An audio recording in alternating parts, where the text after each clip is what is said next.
Here. Go over here. Boink.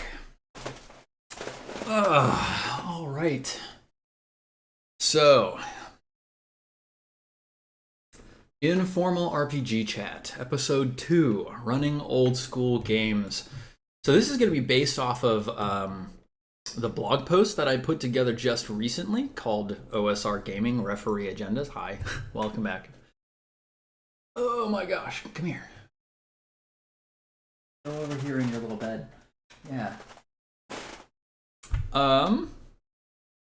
So what? Last time we talked about some possible player and GM agendas. So all of this comes from old school games, and old school games like Dungeons and Dragons, the Basic Edition, Basic D&D, Moldvay D&D, and retro clones like Labyrinth Lord, like I think there's one called Mazes and Minotaurs, like Lamentations of the Flame Princess. All of these attempts to create a modern game that's a little bit more accessible to players while still retaining the feeling of old school games.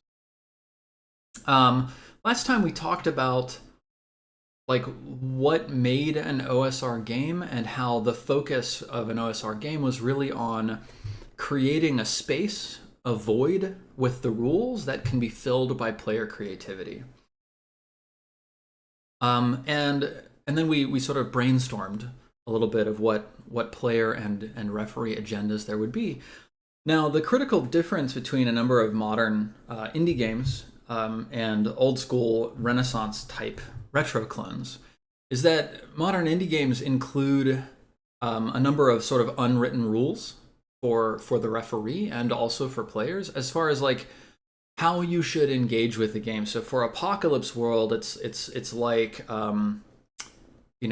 fill their lives with danger is one of the GM agendas, or show signs of an encroaching threat. I guess that's a move rather than an agenda, but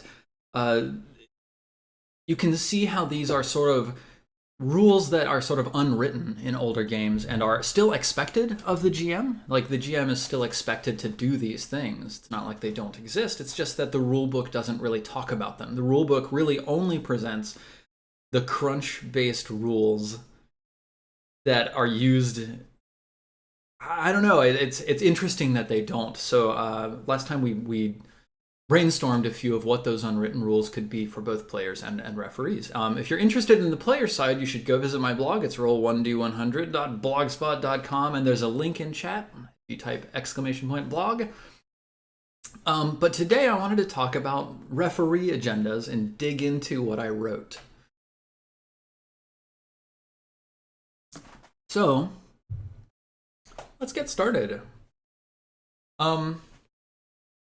So this is based more on me reading a lot of old school blogs and trying and adventures and trying to sort of pull out what makes them old school and what makes them work.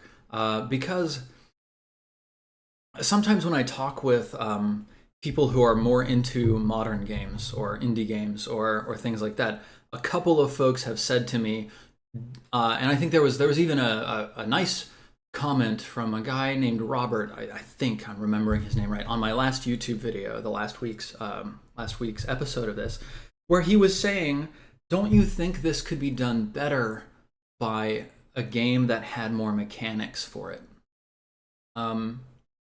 And my response to that is kind of, I'm sure that you can do that with games that have more explicit mechanics for it, but that doesn't invalidate that this experience does exist in old school games. And so that's what I'm trying to dig out. It's like, where does this experience come from? Why does it work? What does it ask of the player and what does it ask of the GM? So if you are interested in running old school games, here's where we're going to start. So the first good GMing agenda for any GM, I think, for any game at all, is to know what the game is asking of your players. Because if you know then you can build your experience to support what the game is asking of the players. And if you don't, then, you know, if you're lucky, you might hit it 50% of the time. And if you're unlucky, you might only hit it 10% of the time if you're building the game. For example, if we talk about the West Marches, I was definitely trying to do something with that show that was counter to what 5th edition asks of its players. You might remember a number of times when the player group that was playing was sorely tempted to just straight up murder anything that they came across, because the 5th edition Dungeons and Dragons role-playing game asks the players to kill everything that they meet, because that's how you earn experience points. Similarly with inspiration, the way that 5th edition specifically is designed to award inspiration is whenever the players play to their traits, ideals, bonds, or flaws on their character sheet. And those are sort of story hooks that root the player's character in the game world. So it's a reference to a relationship the player has with an NPC, or the way the player generally engages with the game world. But for a game like the West Marches, where the players are not as deeply connected to the game world, and instead they hop in for one session and then hop out for a number of other sessions, where the focus is less on the players' relationships with what happens in town, because the town is sort of a safe zone where play almost doesn't happen, because there's such a focus on being out in the wilderness. That form of inspiration didn't work for the West Marches as a game. And as a result, I had to do a number of tweaks to the system to start trying to push 5th edition in the direction of what the game I wanted to run would ask of the players. So, what does an old school game ask of players? Basically, the key here is to remember the players' agendas, because your agendas support their agendas. And the player agendas are, very quickly, dig into the fiction. So sort of explore what the GM is telling you and what the world is telling you by interacting with it deeply and meaningfully. Engage the fantasy as real. So rather than relying on the mechanical dice rolls, because there are fewer of them than in modern games, rely instead on your imagination of what a real person would do if they were placed in that situation. See a dead end as an opportunity. Many old school games involve hard blockers that are you just can't get past them. A number of modern games, for example, Dungeon World, has a philosophy that if the players fail, that's directly when the GM pushes threats forwards. And so if the players fail to pick a lock, then the GM makes a move in response to that. And so the game world is always moving. It never comes to a stop. That's certainly been my experience of playing both as a player of Dungeon World and on the GMing side of Dungeon World. Old school games, on the other hand, if a player fails to pick a lock, that's just it. That's the end. They failed to pick the lock, and now the question that remains is, okay, players, what are you going to do now? And the response to this, the player agenda that responds to this, is to see that dead end as an opportunity to explore, to think of other solutions, to be creative. And that leads us into our next player agenda, which is to let your unique creativity flow. Old school games have fewer rules and they have fewer mechanical pieces, and that creates an empty space in the middle where it's unadjudicated by the rules of the game. It's left open for the players themselves to come up with something creative, right? So rather than saying, okay, I have a skill that will do this, the players need to say, could I act in this way? Could I use these tools? Could I, etc.? can players retry in old school games? Generally, Vincent Schrine's asking an excellent question. Can players retry if they fail to pick a lock? Generally, yes. Unless there's like a specific circumstance in which they can't. For example, trying to learn a spell, you can only do that once per level. But if you fail to pick a lock, you can always retry. However, one of the critical factors of old school games is that it takes time, and that as time passes, the GM is supposed to make random encounter checks. And that's the pressure against just sitting there and brute forcing something over and over. The fifth point for player agendas is to know when to run. Because in 5th edition, when you play a published adventure for 5th edition, when you play an adventure that the GM has put together for 5th edition, generally speaking, and it's not always true, but generally speaking, if you run into a combat encounter, there's a group of some size, a group of goblins, and they've all got their swords out and they're all snarling at you. The answer in 5th edition is to fight. The answer is to run in and fight those things. In old school games, and that's because the encounter was designed such that the party is able to take it. Either it's easy, medium, hard, or deadly, and deadly means like one character might die. That's kind of the definition of deadly in 5th edition. These encounters fall on a scale from easy to very dangerous, but none of them fall into the extraordinarily murderous encounters. In old school games, you might be a level 1 party of 4 crawling through a dungeon, and then you meet a creature with 12 hit dice. You're never going to kill it. If you try to, you'll just die. So know when to run. Know when to retreat. Know when you're not supposed to engage with combat with the creature that you've encountered. And then, lastly, and this is a really important one, play to win, because everybody at the table wants to succeed. They all want to earn gold. They all want to earn magic weapons. They all want to see what else is in the dungeon. But that might not always happen. So learn how to delight in losing. That's the last old school agenda for players.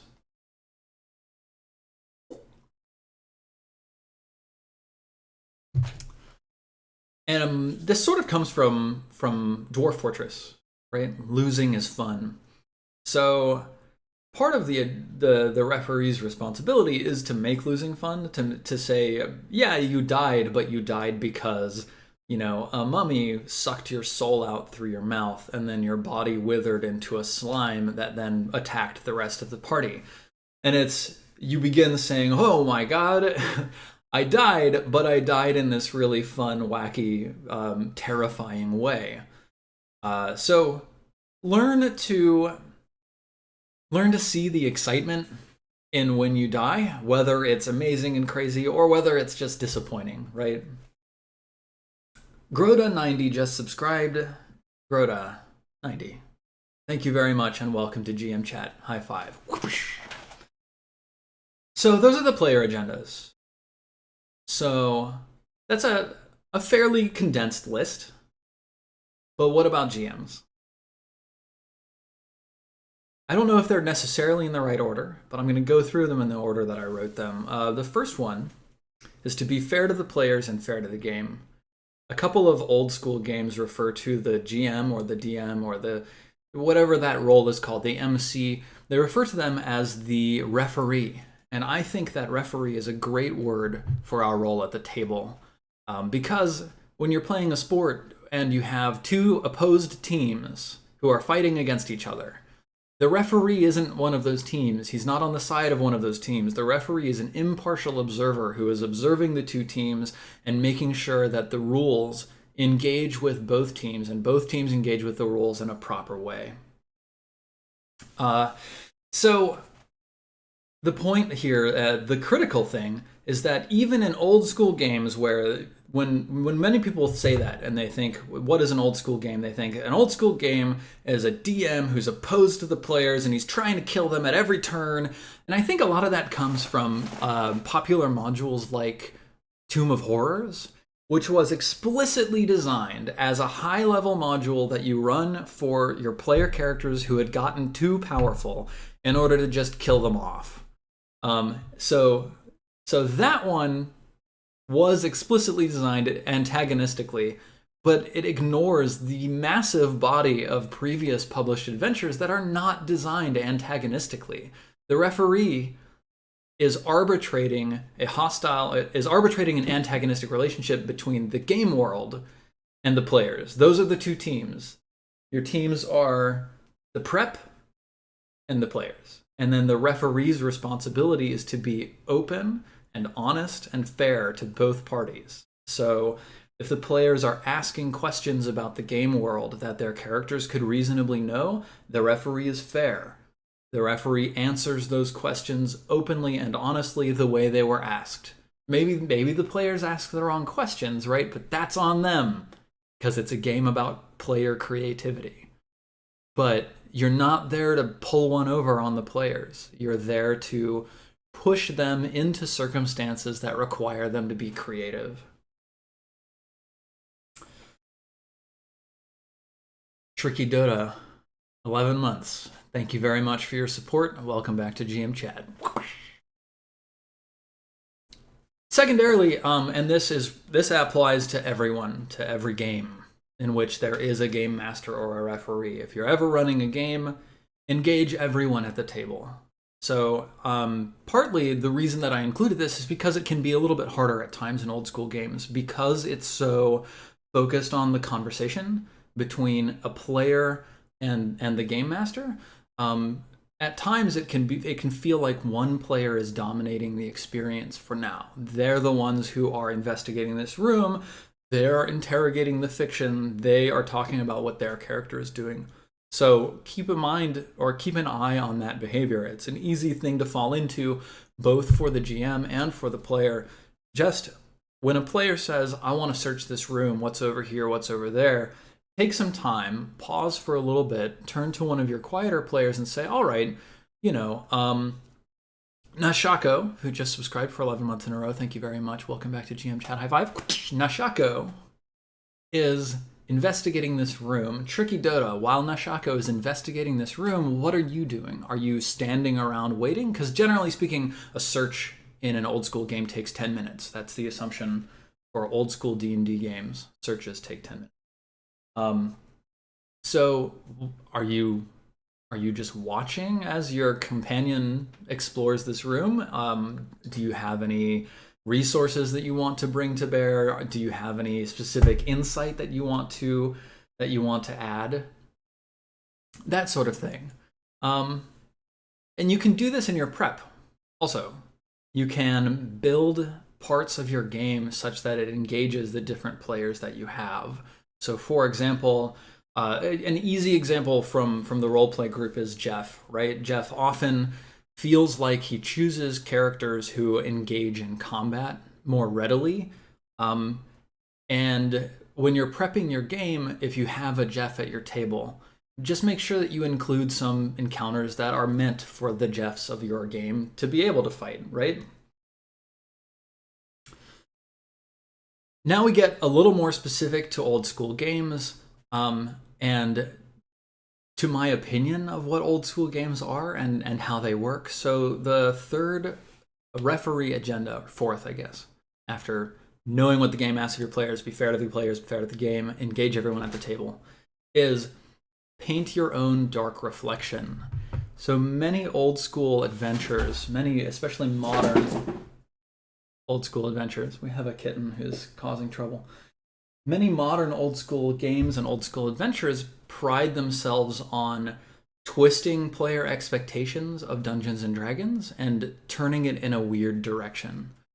When you're building your own old school module, old school adventure, dig into what fascinates you about Dungeons and Dragons. What can you do to put a spin on D&D, on the monsters, on the situations that players encounter? What can you do to make it unique, to make it weird in a way that nobody else could really recreate? So I've asked The questions that I ask are, what scratches at the surface of your brain? What makes you really think? Do you really love anything specifically? What about installation art? What about Korean horror films? What about your memory of hiking in the forest when you were a child, right? Find those things that speak to you and let those come out in your DMing and in the adventures that you're designing, right? What's weird about your world in a way that you love? I was reading a blog about this recently, and they called it dissonance. And I think that's a really great term. It comes from music. It's when you hear a musical sound that sounds like it doesn't mesh well with another simultaneous musical sound, right? So you can think about goblins. And goblins are very, very common. They're very usual enemies in Dungeons and Dragons. They're in 5th edition. They've been in every edition since 1st. So if all you say is you encounter a group of 5 goblins, that puts an image in the player's mind, and they already know what they expect. What you need to do to embrace old school gaming is to twist that in some small way in order to subvert player expectations and get a more curious reaction out of them. So there are goblins, but they reproduce by dividing instead of, sexually reproduction. They sort of split. So as you go through this dungeon, you find like the dividing chambers and goblins that have like 2 heads and 3 arms because they're sort of splitting at the top and things like that. Like that's one way. Or what if every goblin is the physical manifestation of some one person's negative emotions in their life, right? So this one is someone's greed, and that one is someone's jealousy, and that one is someone's, bad relationship with their parents. Like, what if that's your weird twist on goblins? What if goblins all hop everywhere they go? What if they always walk on the ceiling, and every goblin space has stuff all over the ceiling because that's it's just where they live, right? That's normal for them. Like, pick something that's familiar and twist it in a way that asks the players to stop for a second, reconsider their fundamental assumptions about Dungeons and Dragons and your game world, and approach the situation with a different engagement.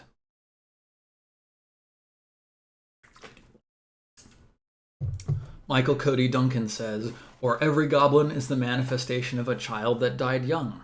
Yeah, like that's a creepy kind of thing. When you figure that out, how do you respond, right?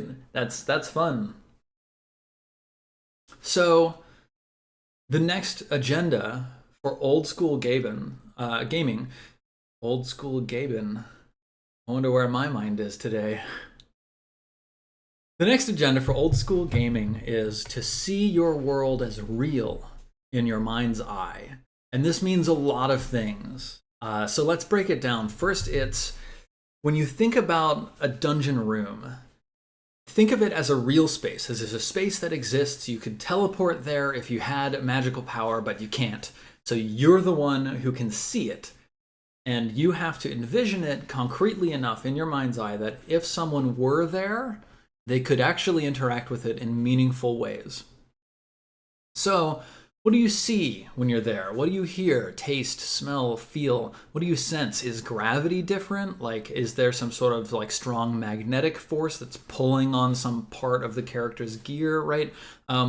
Is it very humid? Is it very dry? Does the air smell stale?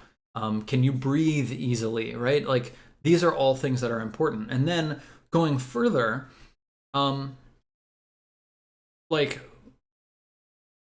what can players probe in the environment to get more information, right?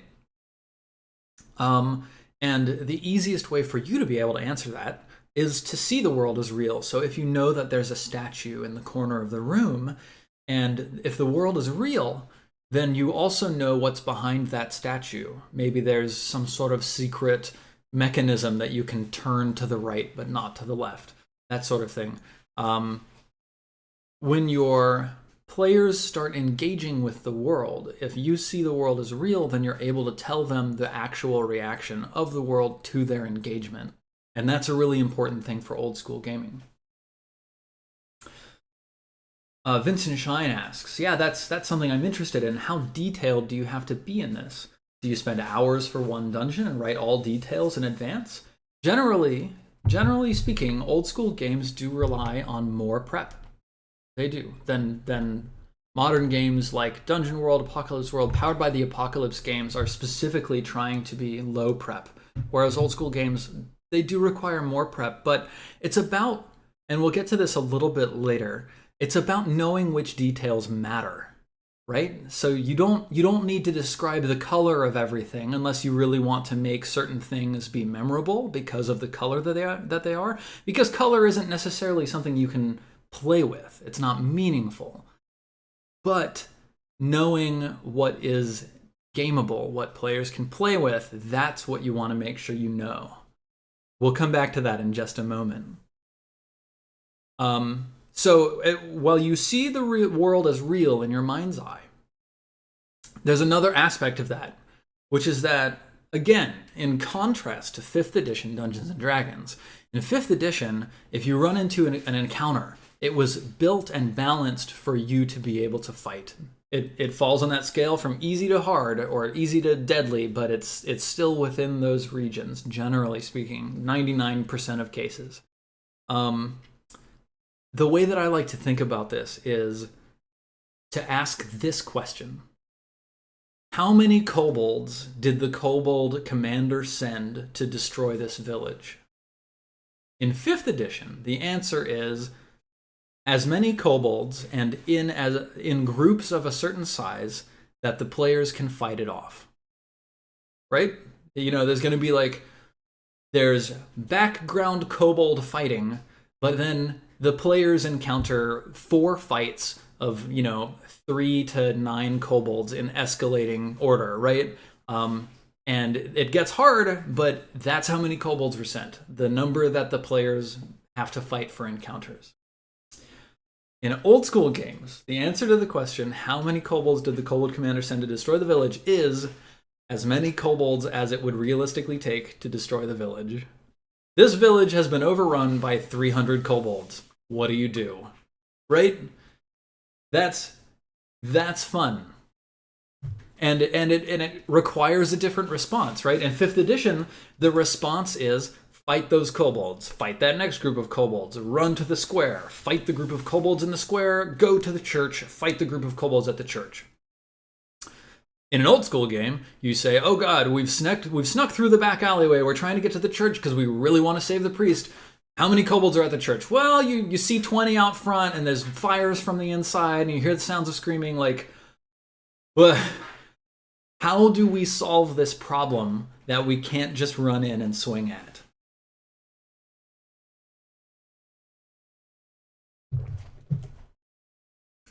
Cool.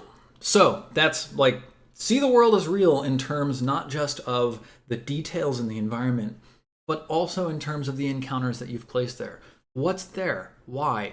How many knights realistically does the noble send on his patrols? Is it 3 plus a group of retainers? Is it 8? Is it 20? If you encounter 20 knights, it's not because it's a balanced encounter that you're supposed to fight. It's because the noble sends 20 knights on patrol. Canon Death, thank you very much for your host. I appreciate that. That's fantastic. Hello, everybody who comes from Canon Death. Glad to see you here this morning. We're talking about old school Dungeons and Dragons and how to run it as a game master. So, the next referee agenda for old school gaming is build onions. And I like saying that because I think it makes it stick in people's minds a little more than build layers, but build onions. So think of the information space of your game world as an onion. It's got layers that go all the way down to a core. So what are the PCs aware of already when they start? What do they notice when they first look at the thing? When you enter a room, what's the first glance that you see, and what do you notice about it at first glance? What's hidden? What's a little bit deeper? Which of those first glance things, if I look around my room, there's a light hanging from the ceiling, there's a table, there's a couch, there's a couple things on the table, there's some blankets on the couch, and there's a couple small like cat cubby holes on the floor, right? That's the first glance thing. But then you can say, wait a minute, what's on the table? Well, there's a set of keys and a checkbook. So now that we have seen the first glance and we've chosen to go a little bit further, we get more information out. We're building layers. There's keys. What are they to, right? Let's go even further. I grab the keys. Are there any doors nearby? Well, yeah, there's a door to another room. There's a door to what looks like a bathroom. There's a door that's closed. You don't know what's behind it. Build onions. How would players get the information that's hidden? Does that information lead them anywhere else? You can jacque your onions, right? You can have information that they discover in one place hint at or lead to information that they discover in another place. Maybe they found a secret door, but they don't know the mechanism that opens it. But there's a little bit of mechanism on the surface of the secret door that can point the players in the right direction for the mechanism that opens it, right? Like, you can use these pieces of information to ask the players to peel back more layers, right? So that's really what it's about. It's about creating layers of information for the players to peel back and explore. And I've been giving examples of physical environments, but hang on. Pause 1 second. My cat has a stuck in.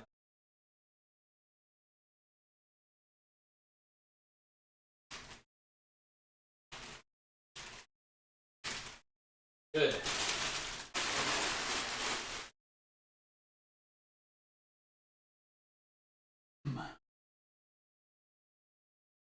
All right, we're back.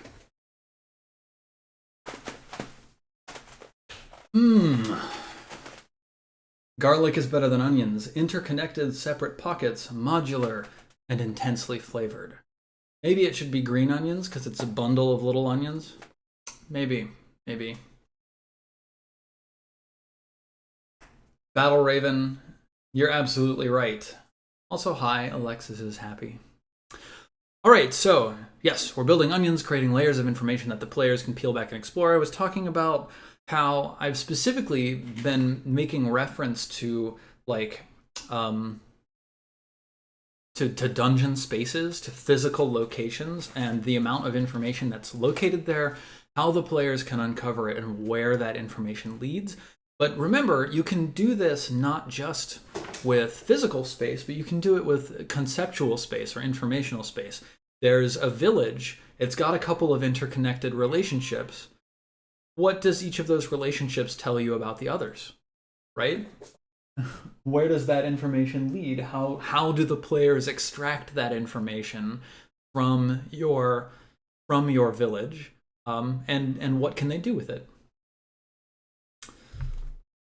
So now we come to what I mentioned just a little bit earlier, which is to make your details matter. I've been reading through the Seclusium of Orphone of the Three Visions, which is a really cool supplement for old school games that Vincent Baker wrote. That talks about what are wizards' towers? What are they used for? Why are they built? And it's really cool and it's really mind expanding. But and I've actually had this problem sometimes when playing old school games, when playing indie games, when playing Apocalypse World and Dungeon World, especially with character creation. There's often lots of choose one of these things for your character. Fiery eyes, dark eyes, stern eyes, etc., etc. So it goes down a long list of details that seem fairly superficial. And the Seclusium of Orphone has a number of those lists as well. And while they're great for generating inspiration, and that's what I'm using them for, and I'm finding them very valuable for that. And there's also a lot in that book that is very valuable. But some of these lists are really just surface details, like the kind of stone that was used to build this bridge. And I feel like in some cases that level of detail is actually not meaningful unless you're using it specifically to create an impression of visual image in the mind that the players can remember. There's a reason to have superficial details, which is to make one thing stand out from another. But I don't always feel that that's what's going on. So when you're seeing your world as real and when you're building your onions, also remember to keep the details of your game world gameable. There are things that players can act on the information to tell that you're telling them and use in a meaningful way. So, for example, the surface information is her eyes are a shifting mottled green. That's interesting. It's compelling. It's like it's slightly dissonant, right? It's not her eyes are blue, but it also doesn't tell you anything that you can play with. If you also follow that up and you say, and you notice that she never stands more than one long step away from the table and its contents, that's gameable. Why is she standing so close? What's on the table? Is there a specific thing on the table that she wants to be close to, or is it just the table itself? Is she chained there by some sort of magical force, or is she staying there because she wants to be there, right? It's the same thing when you say he has a brown leather satchel at his side, and his hand seems to unconsciously stroke it as he talks to you. That's a piece of detail that is memorable, but also it implies something about the character, something that the players can use. Talking about pillars in a dungeon. The pillars are ornately carved marble. That helps put a visual image into the player's mind, but it's not something they can use unless they've got like some sort of, stone to flesh ray, right? Like knowing that it's marble can be important in some cases. But if you follow up and you say, and the furthest one is crossed with a lattice work of cracks, that's a detail that becomes usable. Players can pull out chunks of marble. They can, sort of devise some heavy impact against that pillar and collapse it. Maybe that's something that the players can use and play with. So the details that you're building when you're building onions, when you're seeing the world as real, focus on the details that are gameable, that the players can play with. And I think this is the key to not spending hours and hours designing a single dungeon. It's to begin getting a feeling for and experience with what the players use at tables, what they can play with, and what is superficial. Because the superficial stuff you can make up, right? You don't need to pull that out of your prep. You don't need to pull that out of an adventure that you're reading. You don't need to know that he has blonde hair and that it's perfectly coiffed. You can just say that. You can be like, the man who is holding the bag and stroking it unconsciously, he's wearing fine green clothes and he has perfectly coiffed blonde hair. Sure. You can, yes. The next referee agenda for old school gaming is to build ecosystems. And this is one that I came to fairly recently after reading a ton of stuff. I read a bunch of Fire on the Velvet Horizon. I read a bunch of Deep Carbon Observatory. I read a number of other adventures. I forget exactly what they were called. There was one that was based on The Thing. Yeah. And I started noticing that the ones that seemed like they had the most going on were all built around interconnected ecosystems. So if the players engaged with one area of the game, there'd be some sort of ripple effect somewhere else, right?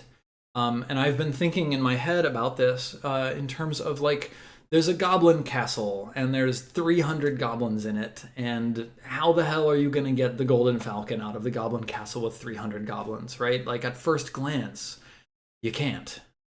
And, you're playing an old school game, so it's not really the sort of situation where you're supposed to just go running swinging, because you'll probably just get killed by a mob of 100 goblins. But if, as a GM, you prepped that goblin castle as an ecosystem, where there are parts of it that work together, then all of a sudden the players don't need to just assault the whole mass. They can begin to first investigate and figure out what parts there are and how they start working together, and then they can apply specific pressures in specific areas to see what happens. So let's say there's this goblin castle and it's got a moat around it, and there's a drawbridge over the moat. The drawbridge is up, whatever, and the moat is filled with acidic water. And then on further investigation, the reason the moat is filled with acidic water is because there's 5 or 6 slime oozes that swim through the muck. And then on further investigation, you notice that there's some sort of like back porthole on the back of the castle where there's, like blood and goop sort of, that's streamed out of it into the ditch. And that every day at about the same time, all 5 of the oozes gather at that back porthole. And on further investigation, you see that at the same time every day, 5 goblins come to the back porthole carrying a body, and they throw it out the porthole down into the pit to feed the oozes. So then you've established a relationship, right? The oozes are depending on the goblins for food. The goblins are depending on the oozes for a defensive, structure. When you start interacting with that, when the players start interacting with that, there's all sorts of ways that could go, right? Like if you're building this as a way to crack the defenses of this castle, it's possible that, killing these goblins that are feeding this ooze will mean that the oozes go unfed, which will mean that eventually the oozes will get so hungry that they climb up this trough into the castle, and then they start rampaging through it, right? Like, because you built an ecosystem, the players can start interacting with different parts of it.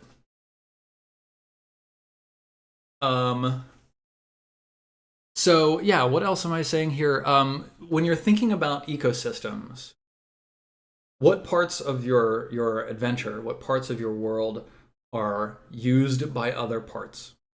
What parts of your world produce things for other parts? Are there waste products as a result of this production? Where do those go? Who's friendly to whom? Who relies on whom? Who's in a symbiotic relationship? Who's in a parasitic relationship? Who's opposed to each other? And these can also not just be NPCs, right? These can be parts of your dungeon. These can be factions. Factions work really well for players to get engaged and dig into the game world that you're putting together. And then once you know all of those things, you also know if the players push on this bit and unbalance it just a little bit, here's what happens.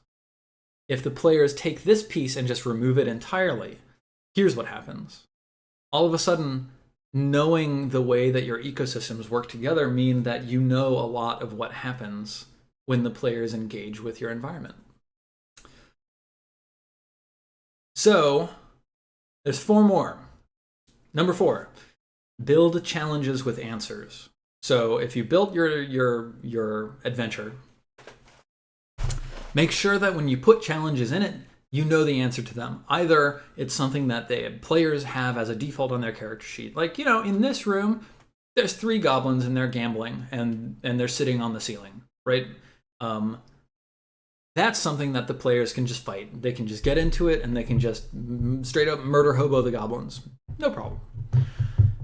Over here, there's a magically locked iron gate. You can't pick it. The players have to get past it, but how could they? Well, we could give one of the NPCs a key, and then that gives the players a number of options. They can pickpocket the NPC, they can kill the NPC, they can befriend the NPC and get them to open that gate, right? Or there's a potion of eat metal that's hidden in another room. So if the players really do their work of investigating, exploring, and digging into the fiction, they can find this thing, they drink it, and they can begin devouring their way through the gate. Cool. I feel like when I read old school games, they put more emphasis on challenges where the solution is located somewhere else within the adventure, within the dungeon, rather than an inherent capability of the players. But it's also important to support those inherent capabilities because the players want to feel like the character that they chose is important. So in this case, there's a couple of undead. They'd be challenging to fight, but the cleric has turned undead, and he can step forwards and he can say, "Nope, not today," and just burn all of the undead's faces off. The wizard has a spell of grease. So as you're getting chased by this massive golem that would just murder you, and you've crossed like a pit on a narrow bridge, you can just cast grease on the bridge. The golem steps on it, falls off into the pit, shatters into a million pieces. There's a locked door or a hidden door, and you know that your thief has been putting points into searching for secret doors and into lockpicking. And as such, you encounter that, it's no problem. The thief busts out their thieves kit, picks it. And then the way that you support the fighter is, of course, you give an encounter that is reasonably something that the group can tackle. But then, for many of them, do ask that the players dig into the fiction and engage the world as real in order to force them into that creative space, into the space where they're engaging with your game world on a deeper level, on a player level, rather than just on a character level. I also made a note here, like, if the challenge that you've put is mandatory for the continuation of the adventure, put multiple solutions. Because lots of times I hear GMs say, I put in a puzzle and my players couldn't solve it, and it just meant that we were there for like 2 hours and we never got past it. Like, how can I avoid this in the future? And the answer is, especially in role-playing games, you often need to give 3 clues towards the correct choice, or 3 solutions towards a hard blocker, if you really want the players to be able to honestly discover where you're pushing them and honestly use one of the solutions that you've put in place. Give them 3, and then they're more likely to be able to just stumble on one of them and be able to use it. And then the next one builds on that. So this agenda is build challenges with answers, and then the next one is and challenges without answers. So this is one of the funnest things to do for a GM. Every once in a while, you can put something in your game and you just have no idea how the players are going to be able to solve it. Like, I was reading Maze of the Blue Medusa, and there are monsters in there that are vulnerable to magnetic weapons and weapons that corrode metal. And I have never found in that dungeon any magnetic weapons or any weapons that corrode metal. So, like, the designers put this in here, but they don't know how the players are going to solve it. Like, they know that there is a solution, but they don't know where the players are going to get that solution from, or how they're going to discover that solution, right? Like, that's okay to do, because your players are creative, and your players are going to surprise you with their creativity if you present them with challenges that don't have an obvious answer. So the example that I gave was the deeps in this dungeon are stalked by a living maelstrom of ravenous psychic energy. If the players want to get the Golden Falcon, they'll have to get past it. But I don't know how. It's, a CR12 monster, and it's a dungeon for levels 1 through 4, right? So again, these are, like, if the players engage them in combat, they might die, and that would be disappointing in some cases, but also we're all learning to see death not as a failure, but to delight in failure. But for the players who've learned that lesson already, what these challenges do is it forces players into creative problem-solving spaces, and sprinkling them into your game can surprise everyone. That's the excitement for me when I play old school gaming. Like, I always thought of play to find out what happens is one of the exhortations from Dungeon World and Apocalypse World, powered by the Apocalypse games. I love that exhortation. I think it's really cool. And for those games, it means play so open-ended that you have no idea what could happen, but the game is building itself as you go and you're discovering what happens. But I think play to find out what happens still applies in old school gaming. It just has a different color. Instead of playing to find out everything that happens, what you're playing is you're playing to find out what happens when the players meet these challenges and how they're going to put together complicated solutions and creative solutions that you never would have expected. And that's the joy for me as a GM, is seeing my players go, okay, we're low on food, we're low on hit points, we don't have any healing potions, we're in this building in the wilderness, we're surrounded by wolves. What can we do? This is actually a real circumstance from one of the games that I ran in real life. And it ended up that the wolves were there because they were seeking out a piece of treasure that the players had captured earlier. And one of the party leader was able to go up onto the roof and parley with the wolves until the wolves agreed to escort them back to town safely, at which point the players would give the wolves the piece of treasure that they had. And so they just booked it back to town. They got assaulted by a group of skeletons that the wolves fought off. So they made it safely. They didn't have to worry about it. They didn't have to worry about losing more hit points or losing more resources. Instead, they've built a solution that was unexpected out of a challenge that they're facing. So build challenges with answers and build challenges without answers. The last two that I talk about in my blog post are kill them. If you're an old school gaming, if you're playing old school, kill your player characters. And so it's important to remember that we're not antagonistic to our players as GMs. We are not against them, but their survival is up to them. The way that they engage with the game world is up to them. They're the ones controlling their pace. They're the ones controlling their strategy. If they aren't doing the work, or if they're just plain unlucky, kill them. Because that's how they learn. That's how they learn how to engage with the world better and safer.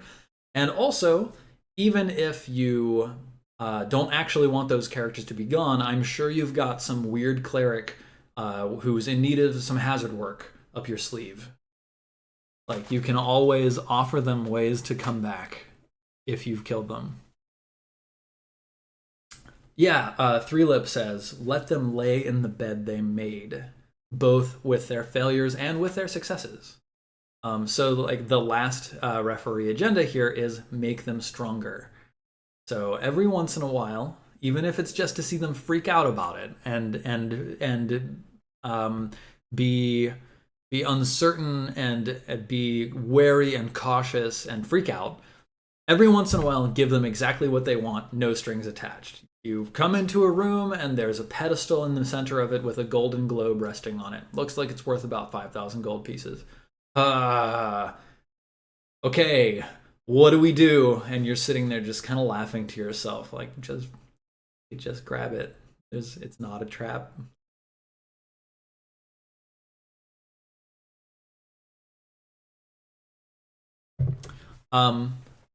After all, you know, if you've given them the thing that they want, whether it's a magic item or a sword or a spell scroll or some really, really valuable treasure, they've still got to take that. They've still got to get it home if it's treasure.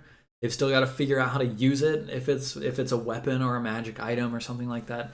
They still have to engage with the game in order to get the value out of these things that you're giving them. Or an awesome bow on display. Absolutely, Romacron. So that's the end of the list that I put together of referee agendas for old school gaming. It's obviously a much larger list than for players. It's a lot to remember, and I think that it's not necessarily all required during play.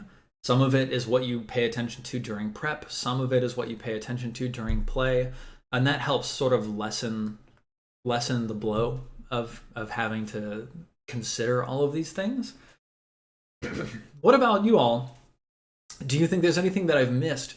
Those of you who play old school games, who run games of Dungeons and Dragons or any other role-playing game, what do you think?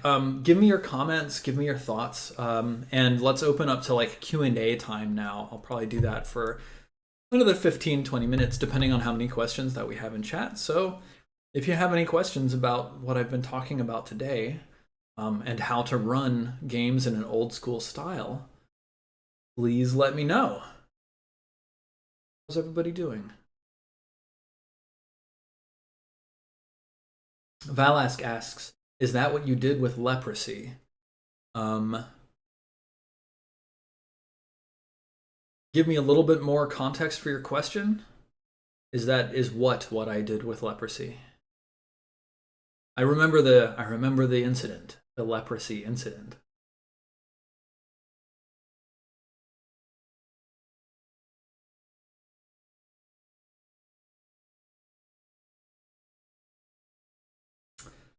Lauren Danger says, I'd like more GMs to focus on how items wear out and break. I've been reading The Maze of the Blue Medusa, and there's a number of like one-shot creatures that have specific rules that either help wear out or break your weapons. And it's interesting. I think like the corollary to kill them is actually make them weaker, right? It's you can put things in your game that make the player characters weaker for an extended or permanent period of time. Either it's a curse or a disease, or it breaks their weaponry, something like that. But it's all sort of ad hoc. It's not core to the rule set of the game. And I like it when I see it. I really do.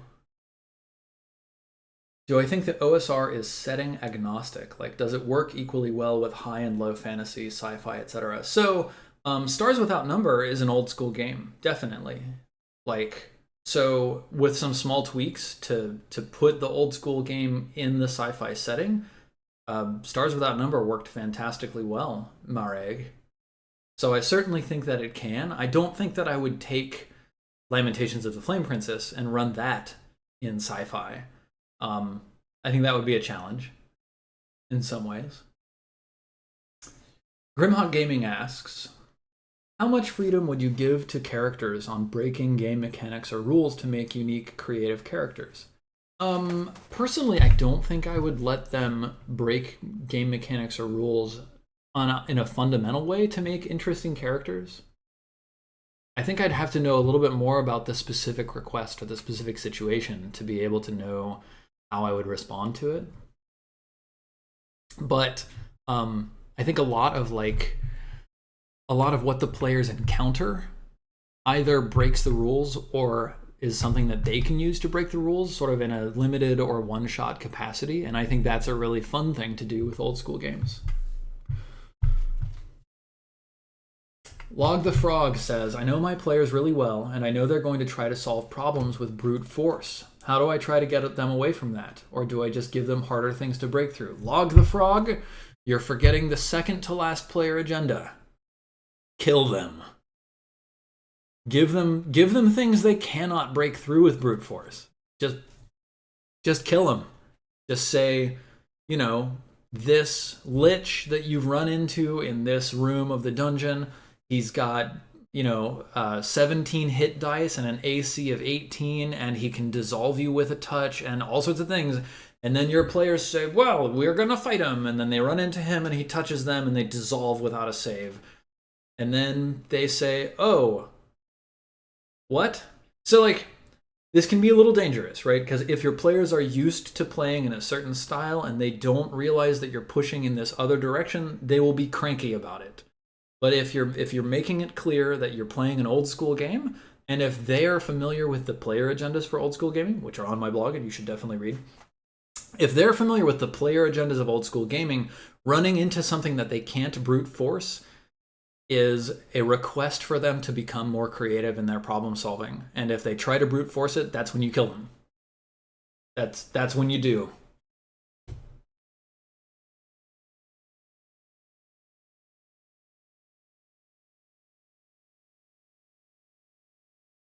Valask is saying how you offered to cure their leprosy for free, but I'm still not entirely remembering when that happened or entirely what you're asking. Ask the whole thing in a full question. Hey, Steven, remember that time when you offered to cure their leprosy for free? What does that mean as far as what you said here? Blah. And then I'll be able to talk a little bit more about it. One thing I've been thinking about.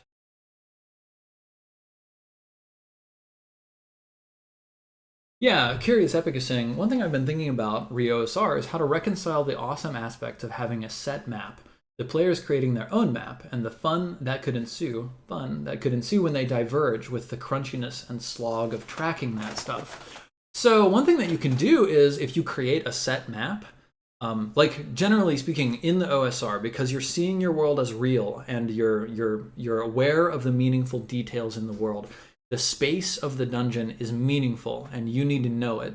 So rather than having an abstract web of connected rooms that have, an unclear relationship to each other, maps in old school gaming tend to be very set in stone. But you're right in that the way the players become aware of that space is up to them. It's up to them to be tracking their locations and putting together a map, and it can be a lot of fun, quote unquote, when they get it wrong. But you also want that awesome map, and you maybe want them to see the awesome map that you've put together. One cool thing that I read about is that you can just occasionally show it to them for a certain period of time. So like if there's some sort of oracular divination device in your dungeon, maybe what it does is it lets them look at your map for some number of seconds so they can see how gorgeous and how cool the map that you put together is, but they're still on the hook for figuring out what to do with that information, right?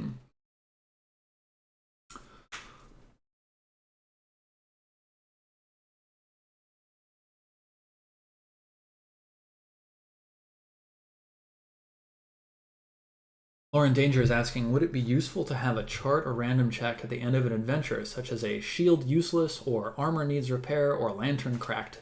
Because giving them coin is good, but items do wear out, especially shields. Yeah, actually, I think like just adding that on top of an old school game would be really cool.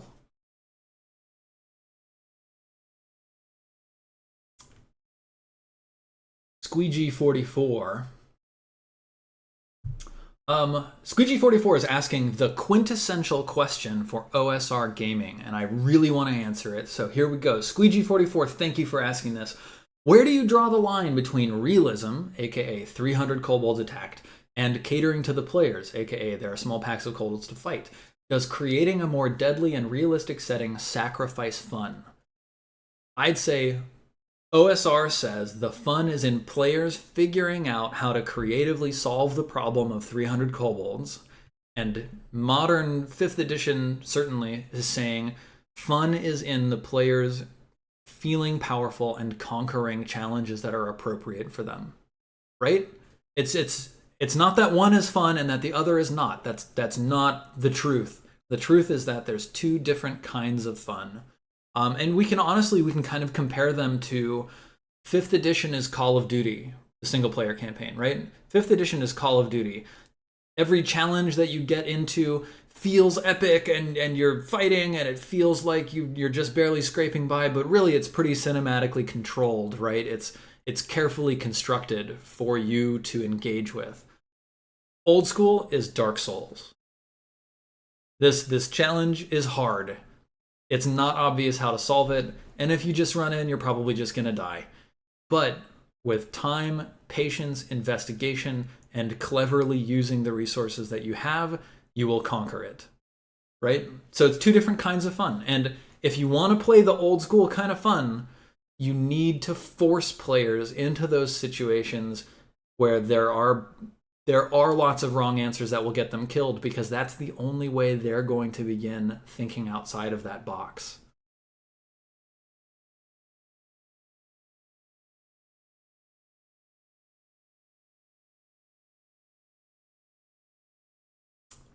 KHL2K asks, do you see OSR games as being specifically focused on and suitable for long-term play?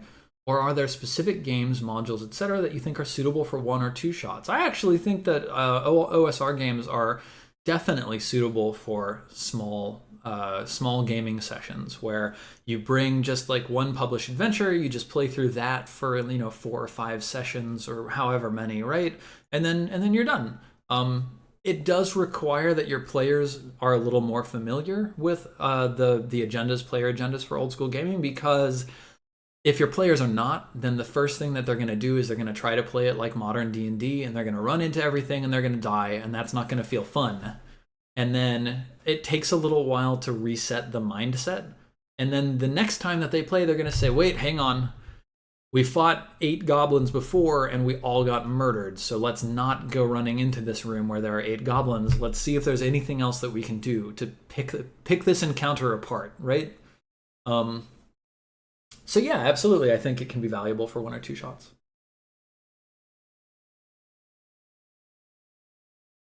Jones the Steam asks, and this is a very interesting question for a very specific reason. So say you're talking to a character about a roll they just did. As you're doing that, the impatient one of the group moves their token onto a trap or hazard in the next room unannounced. Do you just punish them for it?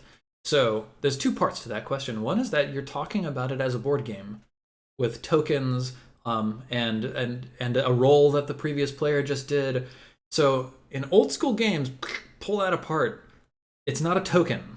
It's them. They stepped through the door, they walked in, and they walked over a trap that was on the floor, or they tripped a tripwire, or the next room was filled with shadows that attacked them, right? It's real people in this fictional universe. So that's point 1. Point 2 is, yes, absolutely just punish them for it. If I'm talking to someone who's investigating what's behind a statue, and there's like an open black doorway at the other end of the room, and I turn to the other characters and I'm like, okay, Jones the Steam, what are you doing while Six Shot Savior is investigating the statue? And you say, oh, I'm going to run through that black door. I say, are you sure? And they say, yep, here I go. I'm running. I'm through the black door now. I say, okay, roll. You get attacked by 2d6 shadows, and you're dead now. Definitely. Because that's like, that hard blocker is how players are supposed to learn that that's not the right answer. Six Shot Savior.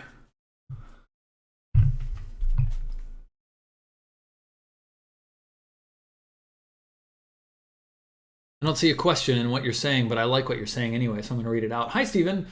Hi, Six Shot Savior. I've been prepping a game called Mutant Epoch, which is basically Gamma World mixed with some more Fallout stuff. I really want to capture that feeling of the world being silly, but the silliness is taken seriously by the characters. So basically, it's very grim, but it's kind of tongue-in-cheek for the players, but not the characters. I think that's a really cool thing to do. And I think it plays with one of the things that's really interesting in tabletop games, which is the disconnect between players and characters. And it's like, you say, oh, the boss at the end of the dungeon rises in the darkness, a hulking, monstrous beast, a cow with 3 heads. It stands up on its hind legs and it squirts acid out of its udders at you. Like, as players, we all go, whoa, what? That's ridiculous and kind of funny. And as characters, you're in a room with a massive cow with 3 heads that's squirting acid at you, so it's terrifying. And I think that kind of interplay between player expectations and character expectations is hilarious. And actually, interestingly enough, it might actually be a part of what makes old school gaming so powerful, because that's part of like the painting your own dark reflection and subverting common expectations of game worlds is pulling together that stuff that makes players go, whoa, or laugh a little bit, or it creates an emotion in the players that's actually different from what the characters would be feeling.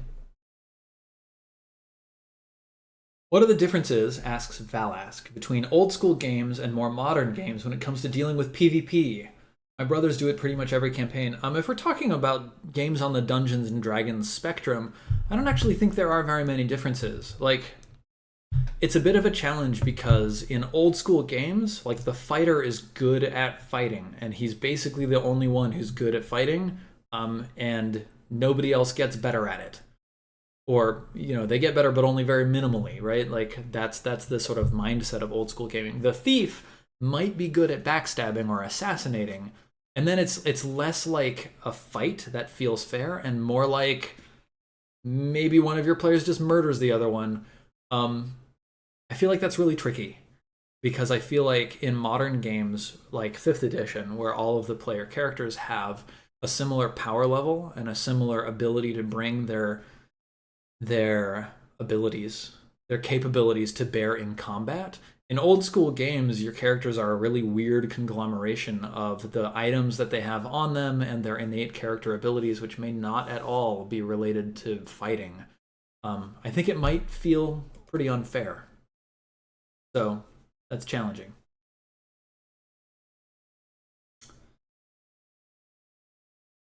A Gentleman Gaming asks, where can I find your blog? Also, I love you.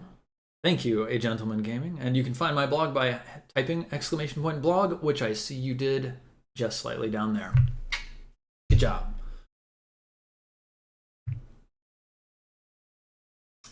Oh, yes, Garabartulo is reminding me with leprosy. I cured the illness of leprosy in the elven town in the forest. The elven woman, the druid, cured them for free and asked them to kill the guy that was putrefying the water. Yes, so yeah, it wasn't technically for free. I gave them. It's like, you know, you've got that weird cleric up your sleeve that will resurrect people, but then he's gonna need some sort of hazard work, right? Like, you can use the afflictions that you inflict on your player characters. You can use the way you've made them weaker as a carrot and stick, as the stick to another carrot, right? To push them to engage with your world in an interesting direction.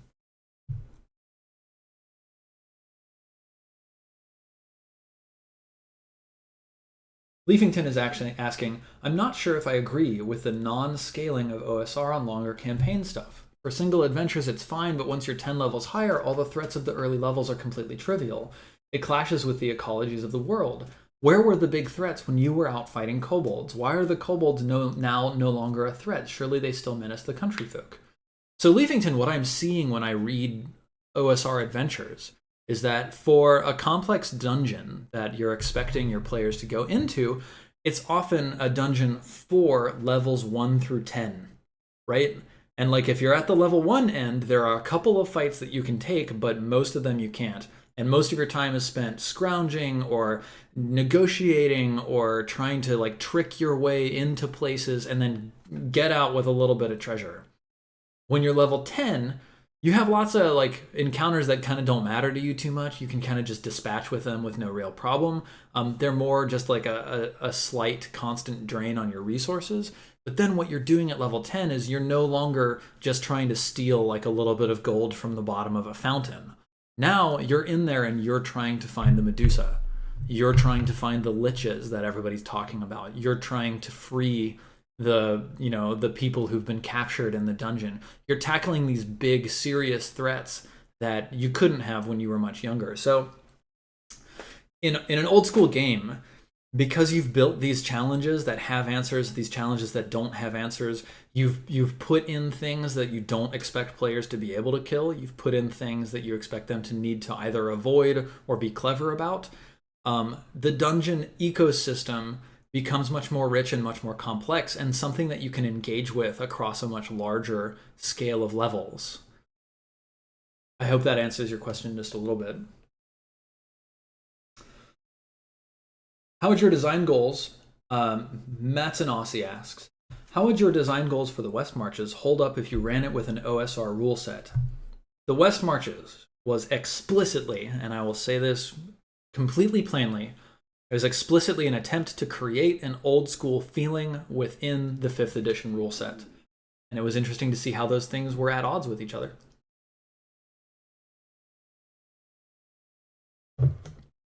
Padsmack asks, was giving Adam leprosy one of those I don't know how the PCs will solve this things? Yeah, absolutely.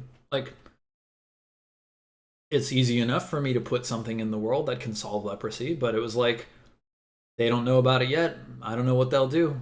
And his reaction was really interesting, right? Like he kind of got mad about it. He was like, this is, how am I supposed to solve this? And the answer is be creative.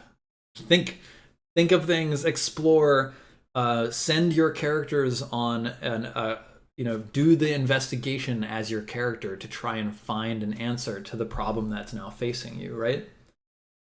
It's learning to see a dead end as an opportunity.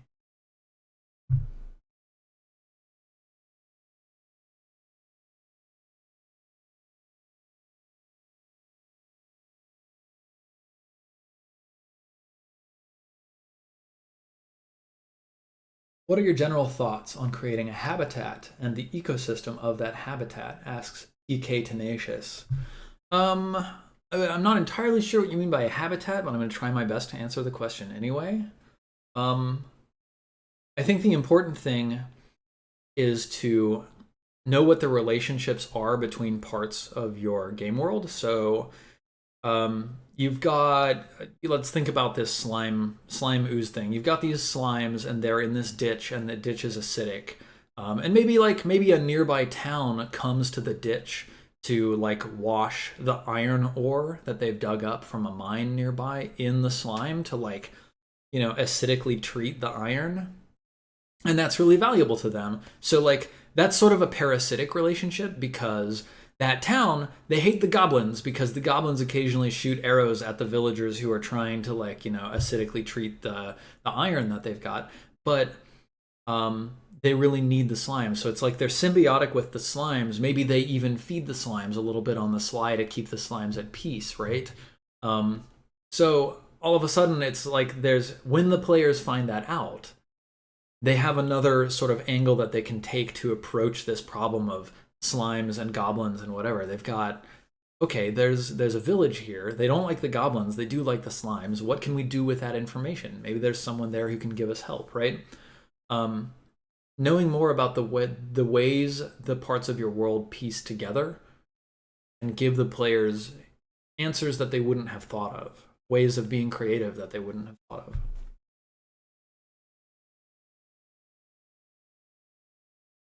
Vincent Shine asks, are there parts of modern roguelike games in OSR games? Yeah.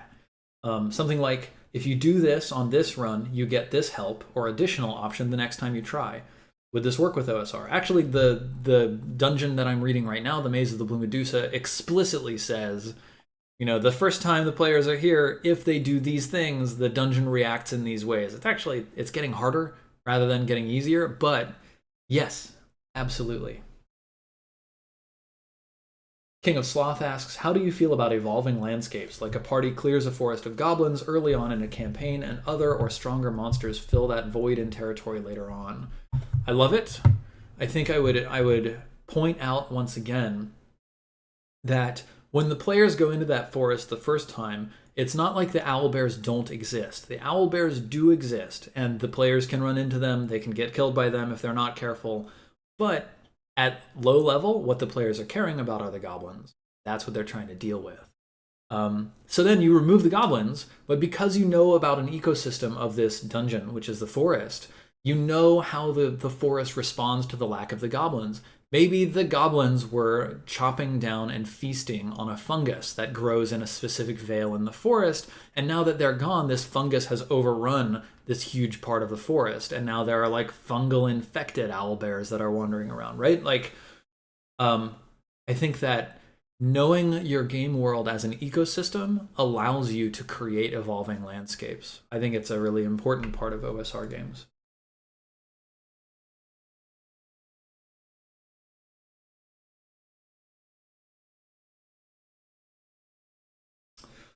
Tempest Gaming says, it's interesting to hear your side of character deaths in contrast to, say, Adam, who says that killing a character is the least interesting thing he can do to a player. For example, you're attacked by 2d6 shadows and they afflict you with a curse instead of killing you. Okay, so Adam is saying that from a specific perspective, which I think from playing in his games and seeing some of his other games, he is saying that from a cinematic perspective of having characters that persist, that the audience gets to know and understand and see their struggle. And that makes sense. His comment makes sense in that context. But the OSR gaming world is a very different context. The OSR gaming world it's one that requires the players to be creative.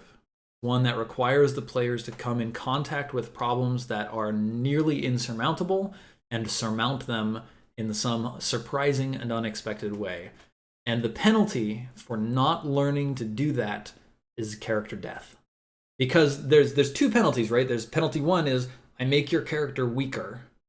And that's what Adam is referring to. He's like, character death isn't interesting because I just want to make your character weaker. That should still exist in OSR. But if you make the character weaker, the player may still just try to brute force it, right? And the way that you tell the player, don't brute force things, be clever, is not making them weaker, it's making them dead. So you need death in order to teach your players the kind of game that you're playing in the old school style of game.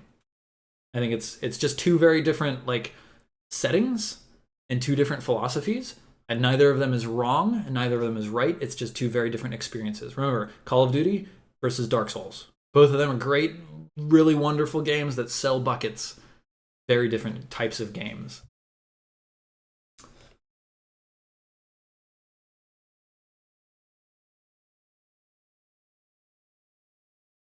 What system do you plan to use next? It's a secret, Remfa. All right, y'all. I'm seeing the pace of questions slow down. And I think it's about time for me to hop off here and make some lunch and start doing some chores. I have one last question that I'm seeing from Garabartulo, which is, Steven, how do you feel with leaving a player out of the game for a couple of hours because they died while the others continue playing? You ask him to go get some food?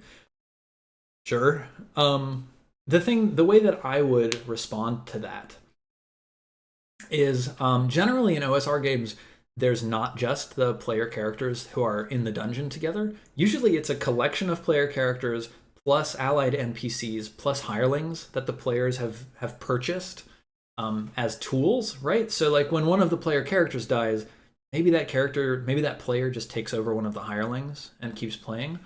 Or maybe you just put a captured adventurer into the dungeon for him to just pick up and start playing again.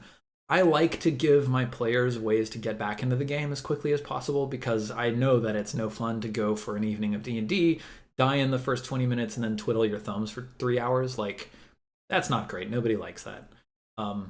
Death matters, but they have a way to still engage with the game as it's running now. Panzelis asks, so if you plan to run an OSR game, would you recommend that the players view your blog in order to get an understanding of what OSR is? Yeah, absolutely. I think, tell me how it goes. If you're planning one and you send my blog to the players, please send me a message, drop me a tweet, and let me know how it seemed to go and like whether or not it seemed like the player agendas were helpful. Tricky Dota asks, do you already have plans for new shows? Yes. Yes, I do. All right, y'all, that's going to do it for today. I want to give some shout outs to our returning subs. But thank you all very much for showing up, for listening to me ramble on about Informal RPG Chat number 2, running old school games. Keep an eye out on my Twitter, which is over here. That's where I'm going to be tweeting out when I'm going to be live next. Generally speaking, it's Tuesdays, Thursdays, and Sundays. And I try to be live on Saturday. I wasn't yesterday because I worked some overtime. But yeah, I had a lot of fun with this, and I hope that you did too. And I can't wait to see what we talk about next week. If you have specific topics that you'd like me to cover, tweet at me. I want to hear. So, morning.